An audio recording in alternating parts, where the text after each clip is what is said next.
मुख्यमंत्री अरविंद केजरीवाल से जुड़ी हुई, जिनकी याचिका पर आज दिल्ली हाईकोर्ट में सुनवाई होने वाली है। केजरीवाल की याचिका पर आज हाईकोर्ट में सुनवाई है। ईडी के खिलाफ हाईकोर्ट पहुंचे दरअसल अरविंद केजरीवाल। समन को अवैध बताते हुए चुनौती दी गई है। 9 समन को चुनौती देते हुए केजरीवाल ने हाईकोर्ट का रुख किया। ईडी ने कुल पूछताछ के लिए 9 बार समन अभी तक जारी किया है। कल पूछताछ के लिए बुलाया एक बार फिर से 9वें समन पर अरविंद केजरीवाल को ईडी की टीम ने, और इस पूरे मामले को लेकर हाईकोर्ट का रुख किया गया अरविंद केजरीवाल की ओर से। केजरीवाल की याचिका पर आज दिल्ली हाईकोर्ट में सुनवाई है। ईडी के समन्स को चुनौती दी गई है अरविंद केजरीवाल की ओर से। दिल्ली के आबकारी नीति घोटाले से जुड़े मनी लॉन्ड्रिंग मामले में लगातार ईडी की ओर से समन जारी किए गए अरविंद केजरीवाल को, और इन समन्स को ईडी के दिल्ली हाईकोर्ट में चुनौती केजरीवाल ने दी है। दिल्ली हाईकोर्ट आज इस पूरे मामले पर सुनवाई करेगा। 9वां समन जो जारी किया गया अरविंद केजरीवाल को, उस 9वें समन पर 21 मार्च को यानी कि कल पेश होने के लिए केजरीवाल को कहा गया है। एक भी समन पर अरविंद केजरीवाल पेश नहीं हुए हैं ईडी के सामने। गैर कानूनी बताते हुए अरविंद केजरीवाल ने, दिल्ली के मुख्यमंत्री अरविंद केजरीवाल ने दिल्ली हाईकोर्ट का रुख किया है। ईडी के समन्स को गैर कानूनी अरविंद केजरीवाल ने बताया है। केजरीवाल की ओर से याचिका दाखिल की गई और आज उस पूरे मामले पर सुनवाई होने वाली है। 21 मार्च को पूछताछ के लिए कल 9वें समन पर पेश होना है केजरीवाल को।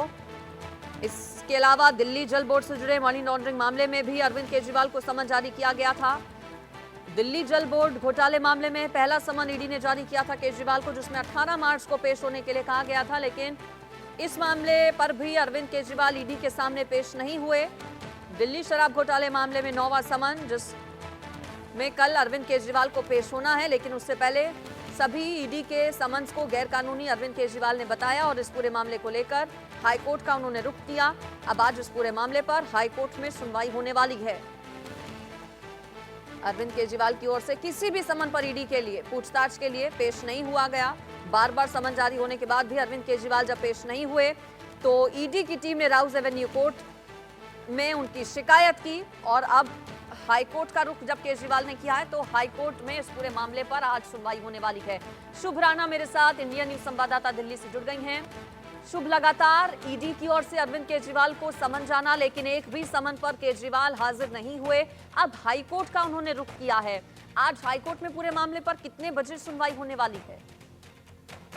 देखिए, करीबन 10 बजे कयास लगाया जा रहा है कि सुनवाई होगी, और लगातार अरविंद केजरीवाल 9 समनों को गैरअंदाज कर चुके हैं। और देखिए, लगातार ईडी को ठींगा दिखाते आए हुए हैं, जिसको लेकर भाजपा भी लगातार उन पर आरोप लगा रहा है। और अगर आज की बात की जाए तो आज अरविंद केजरीवाल की हाईकोर्ट पर ये जो पेशी है ये का वकील हाई कोर्ट में उनकी तरफ से जाएगा।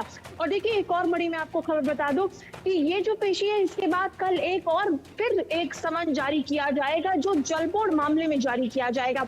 उसको लेकर भी कयास लगाया जा रहा है। और राजनीतिक दलियात बात की जाए तो लोकसभा का चुनाव सिर्फ 1 महीने के बाद है, और उसको लेकर आम आदमी पार्टी की मुश्किलें जो है वो बढ़ती जा रही है। और इसमें के कविता का नाम आया हुआ है, और ईडी की जिस तरीके से प्रेस रिलीज आई थी उसमें साफ साफ ये अक्षरों में लिखा हुआ था कि के कविता का और अरविंद केजरीवाल का 100 करोड़ का ये जो सीधा सीधा संबंध है, जिसको लेकर आम आदमी पार्टी के बड़े चेहरे, चाहे वो आतिशी की बात, भारद्वाज की बात की जाए, वो लगातार ये कहते आ रहे हैं कि ये जो जी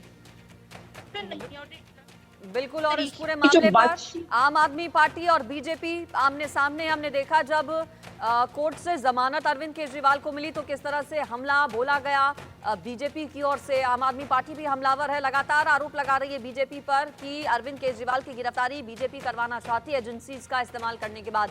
और किस तरह की प्रतिक्रियाएं आ रही हैं इस पर? आज कोर्ट की सुनवाई पर तो निगाहें टिकी ही हैं, रिएक्शंस और किस तरह के? शुभ, देखिए, बिल्कुल मनोज तिवारी का लगातार ये कहना है कि अरविंद केजरीवाल समन का सम्मान नहीं कर रहा है। बीजेपी की तरफ से जो बड़े बड़े कैंडिडेट्स हैं उनकी तरफ से ये साफ बोला जा रहा है कि अगर अरविंद केजरीवाल जब मनीष सिसोदिया जेल गए थे तो उन्होंने कहा था कि देखिए भगत सिंह है। तो भाजपा की तरफ से लगातार कहा जा रहा है कि अगर अरविंद केजरीवाल नहीं डरते तो फिर क्यों अपने समन पर नहीं जा रहे, क्यों डर रहे हैं। और इस तरीके के जो राजनीतिक आरोप है वो लगाए जा रहे हैं भाजपा की तरफ से, जबकि आम आदमी पार्टी इसी बात पर पर अड़ी हुई है कि ये जो जल बोर्ड का मामला है ये सिर्फ बीजेपी की साजिश है कि किस तरीके से ईडी और सीबीआई का को हथकंडे बनाकर किस तरीके से अरविंद केजरीवाल को अंदर डाला जाए। इस तरीके के आरोप आम आदमी पार्टी के खेमे से आ रहे हैं, तो दूसरी तरफ बीजेपी लगातार आम आदमी पार्टी पर हमलावर है और कह रही है कि अगर अरविंद केजरीवाल नहीं डरते तो आखिर क्यों समन का सम्मान नहीं कर रहे। जी चलिए ठीक है, शुभ राणा, आपका फिलहाल शुक्रिया इस पूरी खबर